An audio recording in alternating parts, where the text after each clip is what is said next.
Welcome back to Movie Recaps. Today I will show you a mystery, thriller film from 2010, titled The Insight Mill. Spoilers ahead. Watch out and take care. Two limousines are taking a group of 10 people to the outskirts of the city. In the first car, we find freelancer Yuki, former secretary Shoko, web designer Bioru, former CEO and drinker Yoshi, and the mysterious Sosuke. In the second car, we find medical intern Takahiro, his girlfriend and nail stylist Wakana, divorced father Munyahiro, student Setsuzan, and housewife Sawako. Nobody knows each other except for the couple, plus Yuki and Shoko. In fact, Yuki is very happy to see Shoko is there and moves to sit next to her as he remembers how he ended up here in the first place. A few days ago, Yuki had been at the grocery store checking out the job ads on the magazine stand when Shoko approached him to ask him if he was also currently unemployed. After he confirmed it, she showed him a mysterious message on her phone that offered a job for the equivalent of $890 an hour.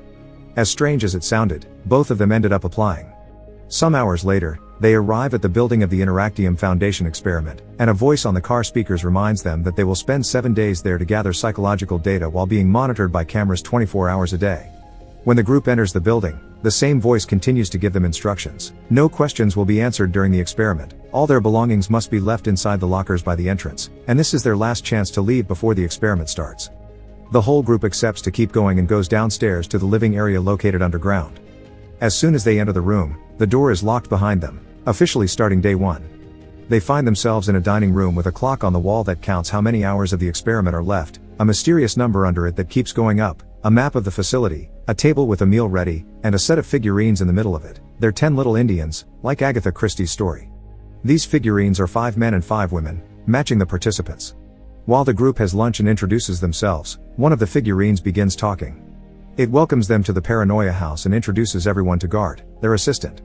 Guard is a floating robot that does odd jobs and will protect them, and right now, it begins projecting the rules on the wall as the figurine explains them. Everyone must stay in their rooms after 10 p.m. If Guard finds them outside, they'll be eliminated.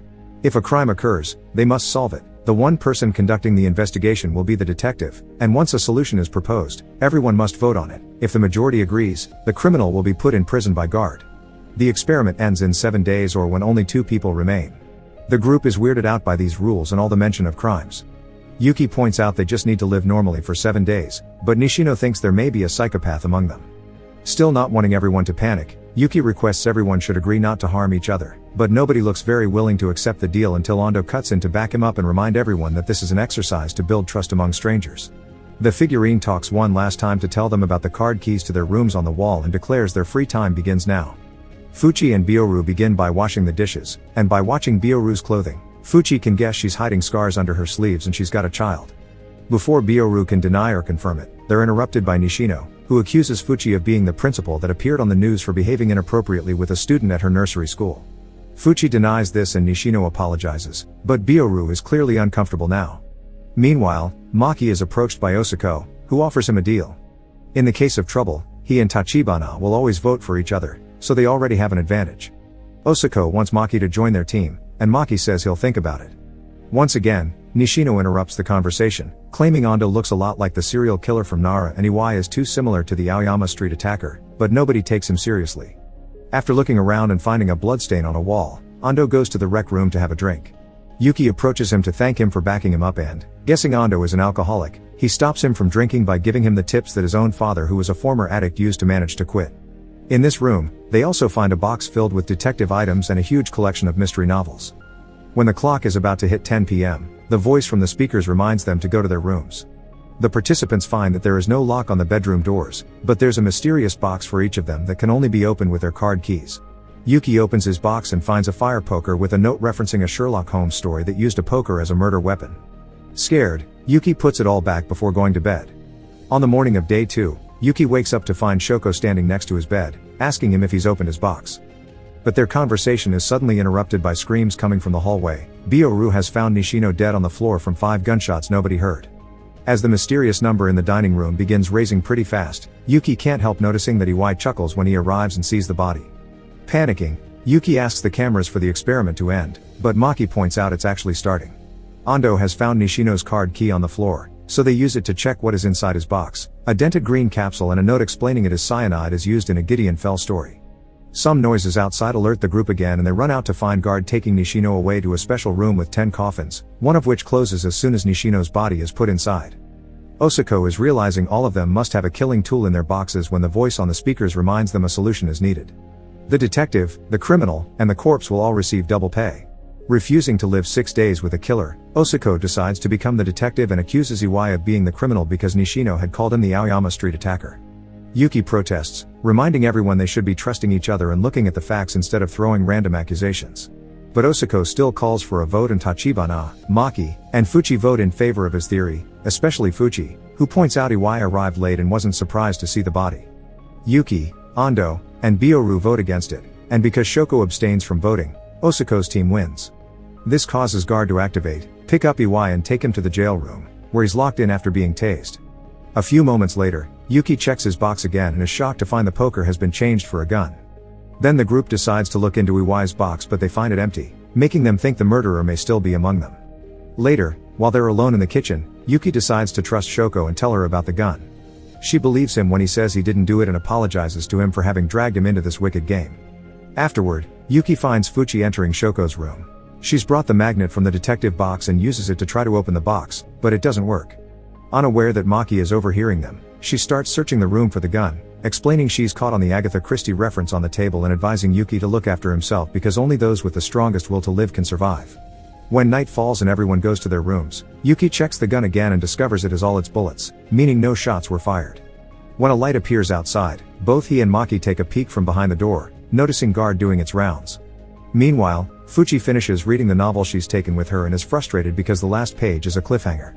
Desperate to know how the story ends, Fuchi decides to take a risk and go to the rec room to find the final volume in the series.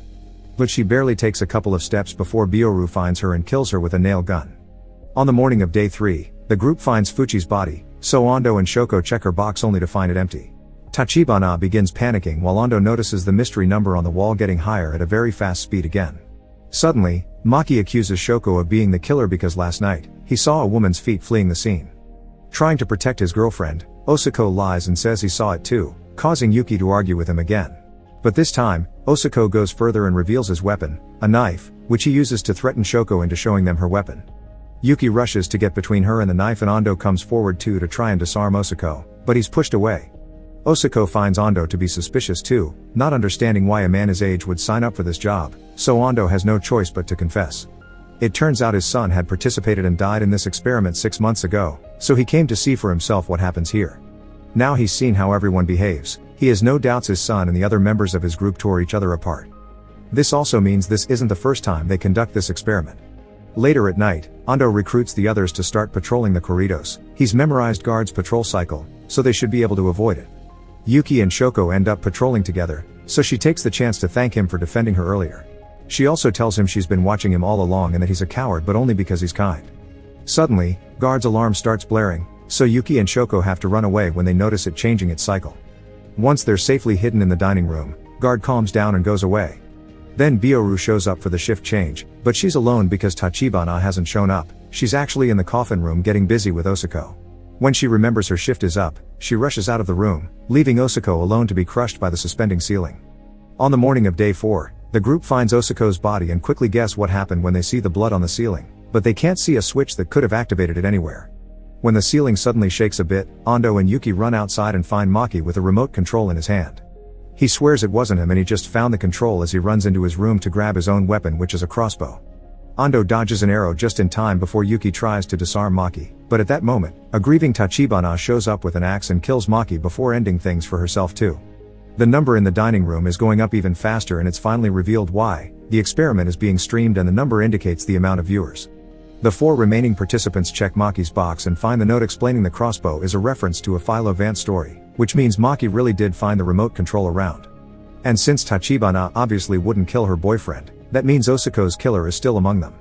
Later, Bioru serves tea for everyone, and Yuki notices the scars on her wrists. Ando confesses he began drinking after he lost his son, and Bioru finally admits she has a child, so she must survive because he needs her. When night falls, Yuki goes to see Bioru in her room and asks her about the scars. She explains her parents used to beat her so when she was younger she didn't want to live, but her son changed her, and now she lives for him. She's participating in this experiment because she needs the money to pay for her son's heart transplant overseas, and her determination to save him makes Yuki remember Fuchi's words, only those with the strongest will to live can survive. He finally realizes it was Byoru that killed Fuchi right before he falls to the floor. The muscle relaxant Byoru took from Fuchi's box and put in the tea is finally kicking in. As she retrieves the nail gun from the box, Byoru confesses she had been afraid of Fuchi after Nishino accused her of being an abuser. Now Byoru has to kill Yuki as well, so she begins chasing him through the corridors as the lights go out.